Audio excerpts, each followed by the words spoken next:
mas são animais adaptados, eles conseguem viver bem. Vamos falar agora dos cefalocordados.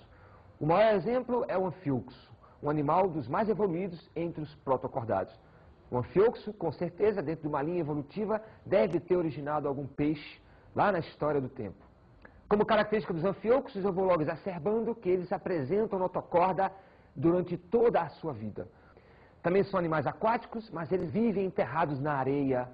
Então, quando a gente está pisando na praia, por exemplo, brincando um frescobol, por exemplo, o Paulão e o Beá, eles vão estar pisando em cima dos anfíoxos. Eu faço questão de chamar essas duas crianças amassando pobres e inofensivos anfíoxos. Venham cá jogar um frescobol. Olha só o tamanho dos Godzillas.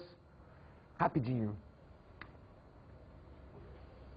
Vem, Paulo. Vem aí. Olha só, coitado desses minúsculos anfíoxos, inofensivos sobre a base desta patorra, né? Que são animaizinhos de 5 centímetros ou menos. Não tem condição, né? Olha só o tamanho das criaturas. Vamos lá. Nesse ambiente enterrado, eles estão filtrando. Eles são animais filtradores. Sugam a água e aí, através da sua faringe, obtém o seu alimento, né? O seu plâncton. Também são animais em forma de peixes, daí ser chamados de pisciformes. Vejam, pisciformes, provavelmente na história do tempo da vida, eles devem ter originado, né? Um ramo deles deve ter originado os peixes.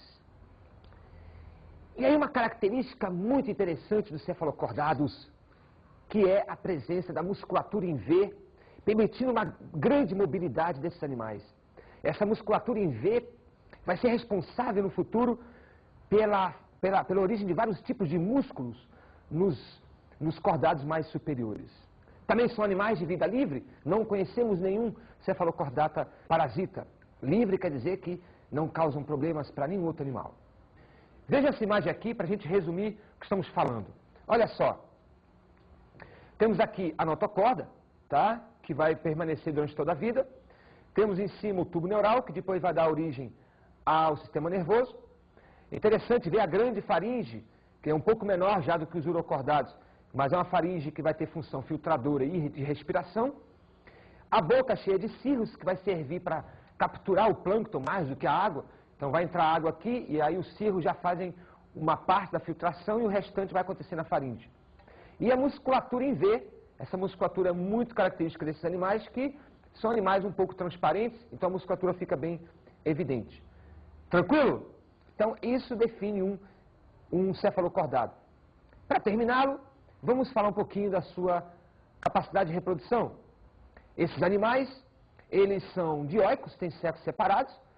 A fecundação deles é externa, ou seja, eles liberam seus óvulos e os espermatozoides vão ser fecundados em ambiente externo. E eles apresentam, na maioria das espécies, desenvolvimento indireto, ou seja, passam por uma forma larval. Vamos agora falar dos grandes peixes. Os peixes são os ciclostomados, os condrictes, que são os cartilaginosos, e os ósseos, que são os osteíctes. Os peixes, de um modo geral, como características gerais, né? Os peixes, de um modo geral, apresentam circulação fechada, coração com 2 cavidades e circulação simples. Uma dessas 2 cavidades do coração é o átrio e a outra é o ventrículo. Observe essa imagem comigo. O ventrículo e o átrio. O sangue chega no átrio e depois passa para o ventrículo e depois é que vai para as brânquias. O sangue chega com gás carbônico, sangue venoso, passa pelo ventrículo como sangue venoso e aí vai para as brânquias. Por isso é chamada de circulação simples, porque só passa uma vez no coração, e é também chamada de uma circulação completa, porque o sangue não se mistura no coração, só passa um tipo dele no coração. Tranquilo? Outra característica de peixes comum, né, é que eles apresentam a linha lateral. Essa linha lateral, na verdade, é um conjunto de sensores importantes para o equilíbrio do peixe, para a sua localização espacial. Imagine um peixe no meio oceânico, dificilmente ele vai saber, né, se está de cabeça para baixo, de cabeça para cima, se está de lateral, enfim. Essa linha lateral serve para saber dar um posicionamento ao peixe e também saber se vem algum predador ou não na sua direção. Então, tem função sensorial. Nos peixes ósseos é bastante evidente, nos peixes cartilaginosos não é tanto, e nos peixes ciclostomados também não é muito evidente.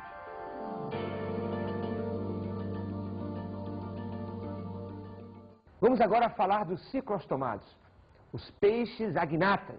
O maior exemplo dos peixes ciclostomados são dois, a lampreia e a feiticeira. A lampreia é um animal de água doce e a feiticeira é um animal de água salgada, um animal marinho. Ambos são parasitas, eles adoram parasitar outros peixes. E aí tem uma imagem mostrando, por exemplo, um peixe com duas lampreias sugando sangue, né? São animais hematófagos. Se estão sugando é porque tem uma ventosa, então a boca dos ciclostomados, ela é a sua principal característica, não tem mandíbula, mas tem ali uma ventosa. Lembra da tênia? Pois é, essa ventosa vai servir para fixar o animal e depois esse animal começa a raspar, começa a raspar a superfície do peixe e dali vai começar a sangrar e ele começa então a beber o sangue ali. Uma outra característica é a presença da tiflossole, uma espiralização do intestino, um dobramento do intestino, da parede interna do intestino, para que o alimento demore a passar no intestino, já que o intestino é retilíneo. Então imagina se a lampreia tivesse o intestino retilíneo e começa um quiabo. Mal entrar já ia sair. Assim não, a tiflossole parece um saca-rolhas, né? E o alimento então ele vai conseguir demorar um tempo ali, e é o tempo que vai ser absorvido, né? A digestão então vai demorar um pouquinho e a absorção vai acontecer. Outra característica interessante é que os ciclostomados apresentam 7 pares de arcos branquiais. Grava isso. Sabe por quê? Porque no próximo peixe que nós vamos ver, que são os cartilaginosos, eles vão apresentar 5 pares de arcos branquiais. E nos ósseos, que são os últimos, eles vão apresentar 4 pares de arcos branquiais. Então perceba que conforme o animal vai se tornando mais evoluído no sentido estrutural, ele vai necessitando menos de arcos branquiais. Mas é que na verdade esses arcos branquiais vão ganhando mais vasos sanguíneos e vão melhorando a sua absorção de gases. Então não precisa de tantos, porque aumenta a eficiência. Predominam os dioicos, ou seja, animais que têm sexos separados. E eles têm fecundação externa, né, como a maioria dos peixes, e eles passam ou não por forma larval. Os aquáticos geralmente passam por forma larval. Não podemos deixar de observar que esse animal apresenta, além da coluna vertebral, que é um esqueleto cartilaginoso, então ele apresenta uma coluna vertebral cartilaginosa, a notocorda. Vamos agora falar de peixes cartilaginosos, os condríctes. Famosos aí são a arraia e o temível tubarão, que não é tão temível assim, tá? Esses animais, como o tema já diz, eles são animais que têm o esqueleto totalmente formado de cartilagem. Não existe nada a não ser cartilagem. São animais notadamente predadores. As arraias e os tubarões, por exemplo, são animais extremamente predadores. Se alimentam de presas. Eles têm algumas peculiaridades. Por exemplo, os condríctes fazem pouca urina. Dessa forma, armazenam muita ureia. Daí eles são chamados de ureotélicos. São animais que armazenam ureia no seu sangue, na sua corrente sanguínea, nas suas células, para assim aumentar a concentração do seu organismo em relação ao ambiente externo. Esses animais predominam no ambiente aquático marinho, um ambiente extremamente saturado, né, cheio de componentes salinos. Então, para que esse animal consiga se adaptar a essas condições, ele aumenta as suas concentrações de ureia e assim ele consegue equilibrar, se tornando o organismo dele isotônico com o ambiente onde ele mora, onde ele habita. O seu intestino também apresenta a estrutura tiflossole, né? Com o mesmo princípio que eu já expliquei lá nos ciclostomados, melhorar a absorção dos nutrientes. Quanto às nadadeiras, esses animais já apresentam nadadeiras duplas, né? Nadadeiras pares, como a nadadeira peitoral, por exemplo, e nadadeiras ímpares, como a caudal e a dorsal. Aliás, a nadadeira dorsal é famosa nos tubarões, né?